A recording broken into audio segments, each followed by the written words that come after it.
బేసిక్గా 15th పుట్టిన వాళ్ళు, డేట్ పుట్టిన వాళ్ళు ఎలా ఉంటారు, ఎలా ఉండబోతున్నారు? నాన్న 15 అనేది 1+5 కలయిక.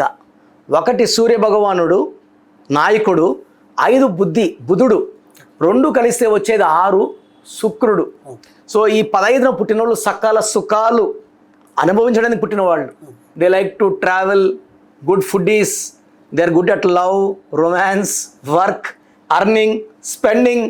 సో డబ్బు సంపాదిస్తారు, ఖర్చు పెడుతుంటారు. అంటే వీళ్ళు దాచుకోవాలనే తాపత్రయంలో ఉండరు. They want a luxury life. ఈరోజు 20,000 వచ్చింది, 10,000 బట్టలు కొనేస్తారు స్టైల్గా, అందంగా. సో వాళ్ళకి బట్టల పిచ్చి ఎక్కువ ఉంటుంది, డ్రెస్సింగ్ స్టైల్. సో అమ్మాయిలు అయితే బాగా మేకప్, కాస్మెటిక్స్ వాడతారు, అందంగా కనబడతారు. అంటే not to attract others, they want to be beautiful. So వీళ్ళు చాలా మంచి వాళ్ళు. శుక్రుడి దీవెనల వల్ల వీళ్ళు ఏ స్టేజ్లో పుట్టినా, పేద ఇంట్లో పుట్టినా, మిడిల్ క్లాస్లో పుట్టినా, టాప్ క్లాస్లో పుట్టినా రేంజ్ పెరుగుతూనే ఉంటుంది.